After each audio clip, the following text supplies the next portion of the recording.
We condemn violence against any person based on sexual orientation and gender identity, and we promote compassion and support for individuals who struggle with same-sex attraction.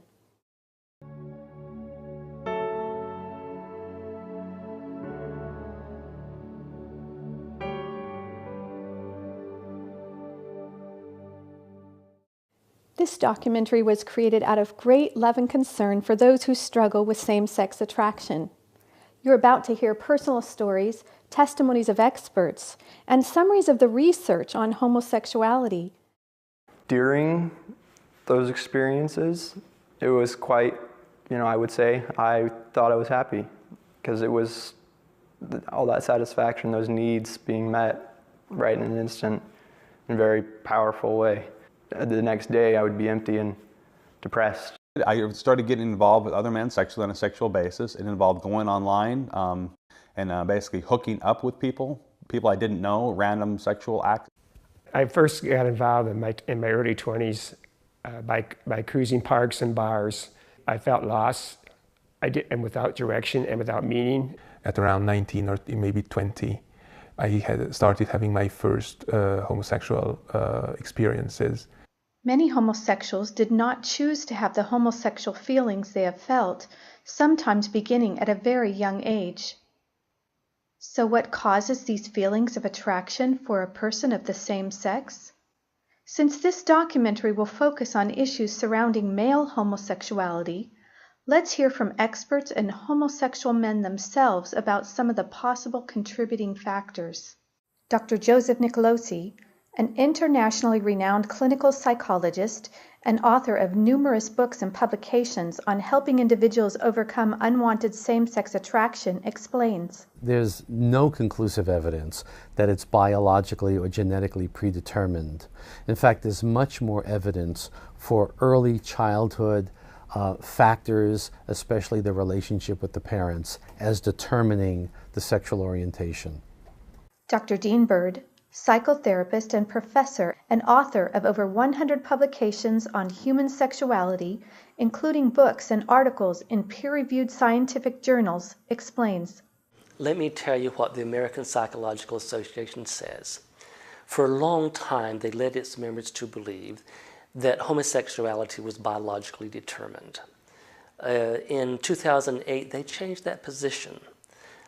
They now say that it's some combination of nature and nurture, and that it's more complex than they have historically led us to believe.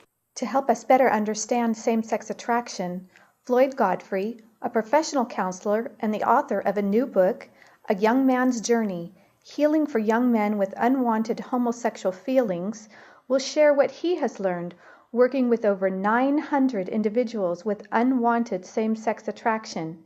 To begin with, Floyd gives us this simple definition. I think when you look at the research, the easiest way to understand homosexual feelings would be by the definition that it's the sexualization of emotional needs and wounds. There are a variety of different contributing factors toward the development of a homosexual orientation. Not everyone may have every single one of those contributing factors. They may have some and not others. When people say that people are born gay, I think it's a cop-out. I wasn't born gay. I was sexually abused. I was brought into this. That's my story. One of the most common contributing factors for them would be a wounded sense of gender identity or wounded masculinity. And they've struggled with their sense of self-esteem. Growing up through adolescence, I always felt rejected from all the male peers around me. I was always the outcast. Same-sex attraction appears or comes to the surface when I feel inferior, when I don't feel manly enough, when I don't feel masculine enough. Acting out on same-sex attraction is nothing more than chasing this kind of male identity. A lot of what I was thinking about was, wow, he has a really nice body. I really like that body. I wish I could have that. Envy and jealousy going on there, thinking about it far too much. Then around 11, 12 years old, because he has this alienation and this longing for male connection, that emotional desire becomes eroticized. So now we go from attachment problem to gender problem to sexual problem. Now it's becoming a sexual problem. If there's bullying that's gone on, a boy will detach. He doesn't feel safe with other boys. He doesn't feel safe with other men. He detaches when he ought to be attaching, connecting with other boys and men. I think one of the most important things was my overly critical older brother. He was 3 years older than me, and he just criticized everything I did, how I walked, how I talked, everything. So I was so self-conscious that I had very low self-esteem because of that. He has always been an oppressing kind of brother. He was always bigger than me, and he was always stronger than me, and he was always teasing me at home. I remember being teased that I wasn't running as fast or kicking as well as the other boys that were my same age. It hurt. So I started to not play those sports as much. Looking back, I realized all boys do that, and that's kind of one of their ways of bonding, is bantering a little bit. And I see it now in the ways that mostly brothers interact. The boys often feel disconnected from their father. Could be because dad was absent, he just wasn't around, he was forced to work. It could be personality differences. Dad has different interests than the son. It could be that father was abusive. Doesn't necessarily matter why. If the son is left hungry for the bonding and connection he's not getting, that feeling just doesn't disappear. It continues. To parents who have children with same-sex attraction, this does not mean that you are the cause of your child's same-sex attraction. Dr. Julie Heron Hamilton, past president of the National Association for Research and Therapy of Homosexuality, a professor and licensed marriage and family therapist, explains the importance of a child's perception of their experiences. Now let me say a word about perceptions. Perceptions are everything. It's not so much what happens to us that matters as how we perceive what happens to us. So if a boy does not perceive that his father wants that relationship and is safe and welcoming, then he's going to have difficulty connecting with him. Usually the temperament of a child who will go on to have same-sex attractions is that he's sensitive, so he's taking things to heart that happen to him. He might be taking things personally, even if they're not meant personally. I know he loved me deeply, but he was an alcoholic, which made it very difficult to communicate with him. I always felt very weak and very small in his presence. Whenever I had something that I was, let's say, proud of, I always felt that it is still not enough. You should still do something better. And growing up, I felt very disconnected from him. And my mom was also extremely critical of my father. She didn't approve of a lot of things he did, including his drinking. And so she talked him down to me. So I lost respect for him, and I clung to my mom. So sometimes the boys are confused in relationship with their mother. Mother might be very domineering, might be very controlling or smothering with a boy, leaving him then either overly connected to mom or feeling smothered by mom, not having the opportunity to connect with dad. In some instances, we've seen a mother who is domineering over his father and leaving the boy feeling as though men are weak, men are insufficient. My mother was a very strong-willed, Class A personality that was always, I'm in charge, this is what's going to happen, it's going to be done my way. It made me feel as if the father took a back seat to the mother, and the father has no say whatsoever in it. at the same time, with my mother, my relation was very close, sometimes even too close, very emotional after their divorce. I had a wonderful relationship with my parents. My parents are wonderful people. I can't say no as anything like a lot of people want to say it's a father issue. For me, it wasn't. Many of the boys have also been sexually abused or touched inappropriately. And the other extreme to that scale that we see is that some of the boys have never been touched at all. So they're left without healthy connection, without healthy touch, without the hugs and the warmth that they have often needed, and they're actually very hungry for connection, which often makes them vulnerable. The time when I first was abused when I was 2 years old, I don't remember it at all. I remember because my sister has told me that it happened. Did that affect my life? You better believe it did. And so when people say, well, you're born that way, sometimes you're not even going to remember what happened to you at such an early age. You just don't know. When I was about 5 or 6 years old, a male molested me.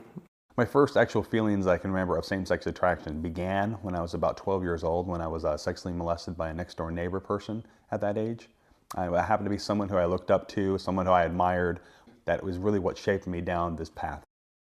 Pornography actually, for many of the men, I would say more of 75% of them who struggle, have either seen pornography or have been addicted to pornography.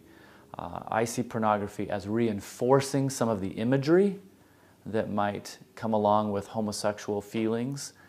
Some of the young men have reported to me that their introduction to pornography actually introduced thoughts and feelings that weren't there before. A very strong addiction developed very soon during my adolescence towards pornography.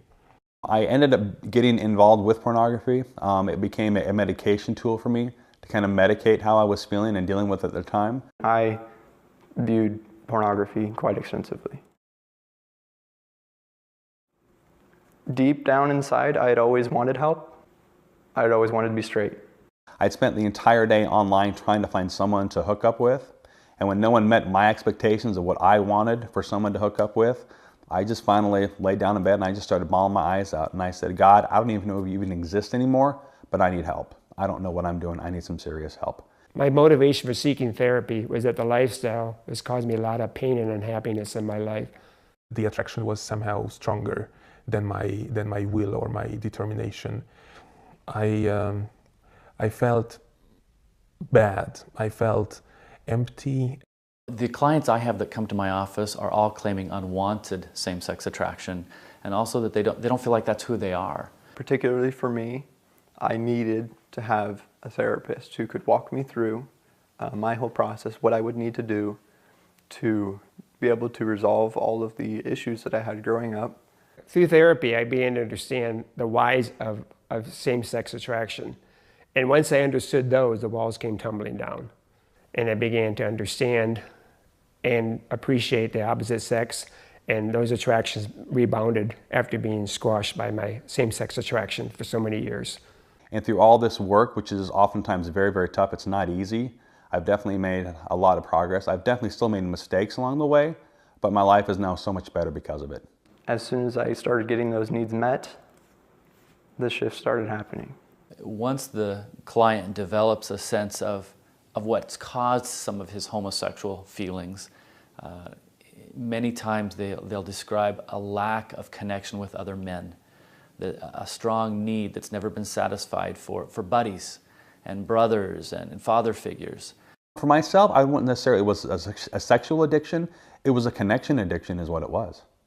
So we take some time to help the client identify those activities he may have been left out from or felt left out, so he can actually now in his life get those needs met by engaging some of those activities. So for some men, that might look like going to the gym and doing things with the other boys when he had missed that experience. For some men, that might look like going camping, or for other men, going on hiking trips, or learning how to hunt, or to do other mechanical activities that he may have wanted to do and just never felt like he knew how. And the more I did that, the more my self-esteem started to rise. I felt accepted.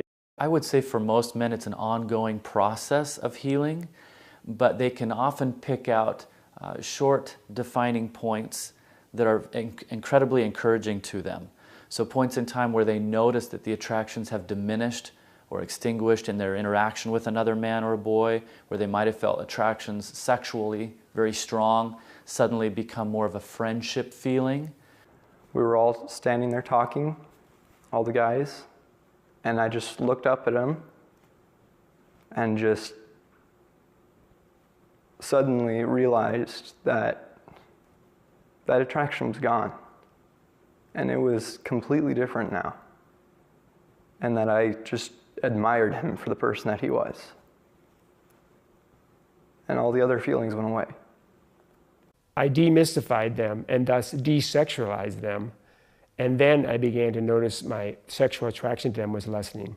And because of this non-sexual bonding with men and my acceptance by them, my self-esteem began to rise, and I felt more secure in myself and my own masculinity.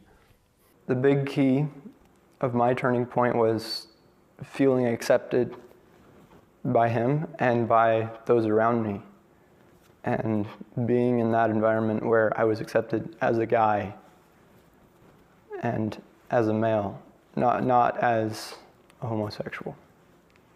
For me, there really wasn't any kind of define or aha moment. It's just everything slowly kept progressing. Small experiences here and there kept happening for me. A study of identical twins provides conclusive evidence that homosexuality is not solely determined by genetics. In one of the largest studies to date, researchers looked at the identical twins in an Australian database of 33,000 pairs of twins. Since identical twins have identical genes, if homosexuality was caused solely by genetics, then when one identical twin is homosexual, the other twin would be expected to also be homosexual 100% of the time. Instead, what they found was where one identical twin was homosexual, the other identical twin was also homosexual only 11% of the time.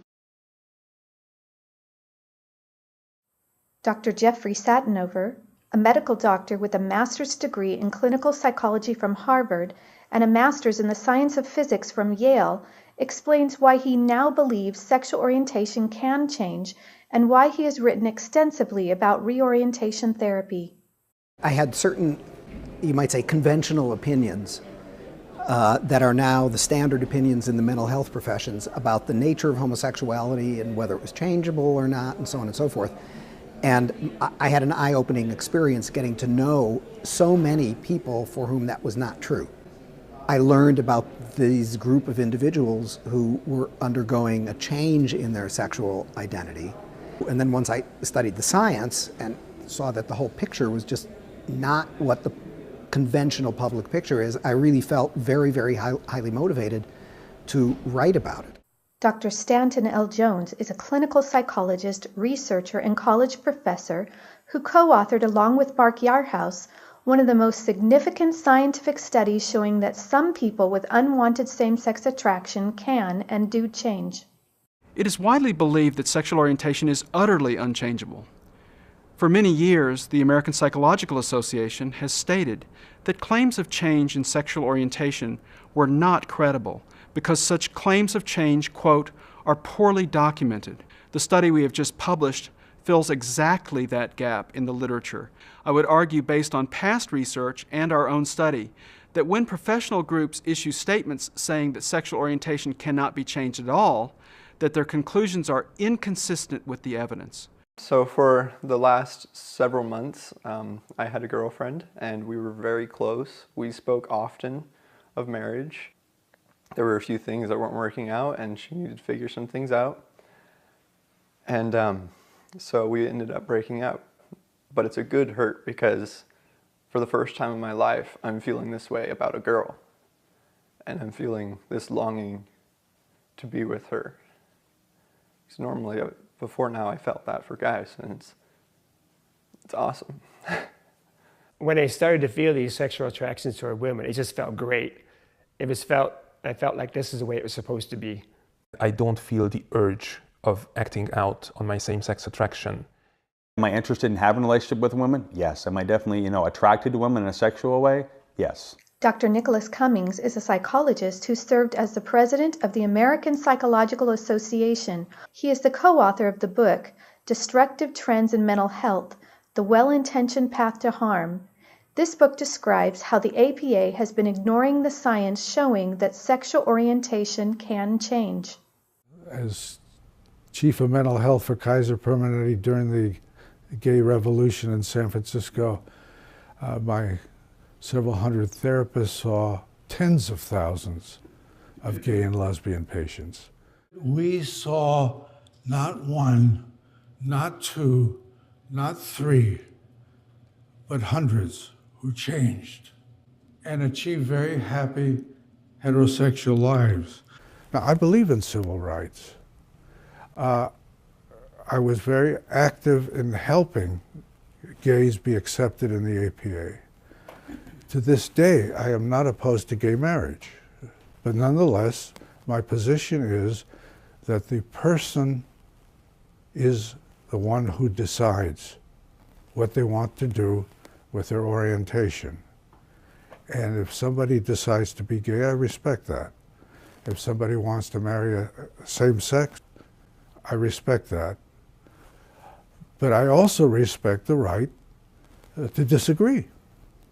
What is clear is that some people can and do change, and that the research shows that the risk for harm is not any different from any other intervention. The following quote from the medical textbook, Essential Psychopathology and Its Treatment, states, "Empirical evidence demonstrates that homosexual orientation can indeed be therapeutically changed in motivated clients, and that reorientation therapy does not produce emotional harm."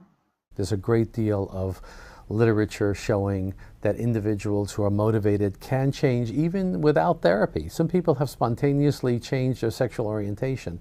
In fact, even gay activists will tell you that sexuality is fluid and fluctuates within the course of a person's lifetime. More people changed a little than changed a lot, but some people changed a lot. Many people didn't change, including ones who wanted to. Of course, there are also a great many people who I've seen in my practice over the years who would consider themselves to be gay or lesbian who had no interest in changing. And it certainly wasn't my job to convince them that they ought to want to change. To say that you can't change your sexual orientation, again, that's just it comes from so many people who have tried so hard and it didn't ever work, and when someone comes along and says it does, they get so incredibly offended by someone else being successful and they weren't. I can understand that. That makes sense when people are going to be upset about it, but the reality is many people have. Doctors and social scientists who point out the well-documented physical and emotional impacts of the homosexual lifestyle are often labeled as hateful or homophobic, when in reality quite the opposite may be true. A wise man once said, "An enemy flattereth, but a friend speaketh the truth." Bringing to light the negative impacts for men who have sex with men can actually be a compassionate position based on a desire to help people avoid a lifestyle that is generally fraught with heartache and disease, and in some cases even death. The Gay and Lesbian Medical Association recognizes the serious dangers for men who have sex with men in their publication, 10 Things Gay Men Should Discuss with Their Health Provider. They warn that men who have sex with men are at an increased risk for HIV infection. Gay men use substances at a higher rate than the general population. Depression and anxiety appear to affect gay men at a higher rate. Men who have sex with men are at an increased risk of sexually transmitted infection with the viruses that cause the serious condition of the liver known as hepatitis. These infections can be potentially fatal. Sexually transmitted diseases occur in sexually active gay men at a high rate. This includes STD infections for which no cure is available. Gay men may be at risk for death by prostate, testicular, or colon cancer. Gay men have higher rates of alcohol dependence and abuse than straight men. Gay men use tobacco at much higher rates than straight men. Problems with body image are more common with gay men than their straight counterparts. Gay men are much more likely to experience eating disorders. This can cause a number of health problems, including diabetes, high blood pressure, and heart disease. Gay men are at risk for human papillomavirus, which puts gay men at an increased risk of anal cancers, and the rate in which this infection can be spread between partners is very high. Depression would be setting in, a tendency towards substance abuse, high levels of anxiety. A report published by the National Association for Research and Therapy of Homosexuality summarizes the research showing that homosexuals have a greater prevalence of suicide, violence, antisocial behavior, substance abuse, promiscuity, paraphilias, being paid for sex, sexual addiction, personality disorders, and psychopathology. In addition, researchers at Harvard University, after conducting one of the most exhaustive surveys ever done on the scientific literature related to the health effects of homosexuality, concluded, quote, homosexual orientation is associated with a general elevation of risk for anxiety, mood, and substance use disorders, and for suicidal thoughts and plans. And finally, according to the U.S. Center for Disease Control, although men who have sex with men represent only 2% of the U.S. population, they account for 60% of all new HIV infections, are 40 times more likely to be infected with HIV, and are the only risk group in which new HIV infections have been increasing steadily since the early 1990s. A number of studies show that homosexually identified individuals, gay identified individuals, have a greater inclination to become abusers of alcohol or drug abuse. There are many more what we call pathologies associated with the homosexual condition. Again, pathology is defined as self-defeating, self-destructive, maladaptive behaviors. Some people believe that the reason homosexuals have so many negative mental and physical health outcomes is because society does not accept them. They claim that if society would just accept homosexuality as healthy and normal, then many of these negative outcomes would go away. However, in countries like the Netherlands, where homosexuality has been accepted for a long time, there has been no major reduction in negative health outcomes for homosexuals.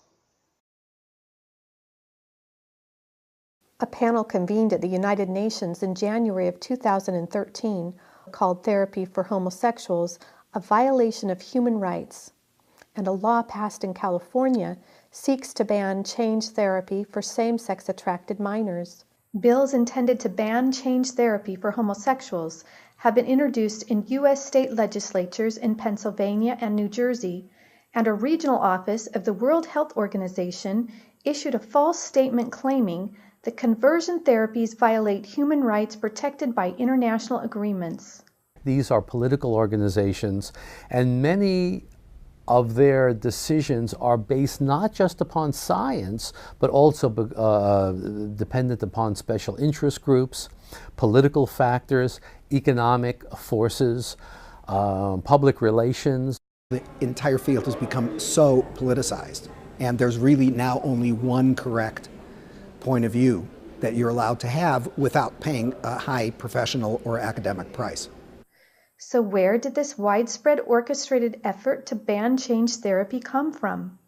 I think many activists within the gay community feel very threatened, and they're often very emotional and upset and very angry when we talk about change and we talk to those who have experienced a shift or a change in orientation, because that possibility takes away from them the very identity or the label that they've taken on as a gay identified person.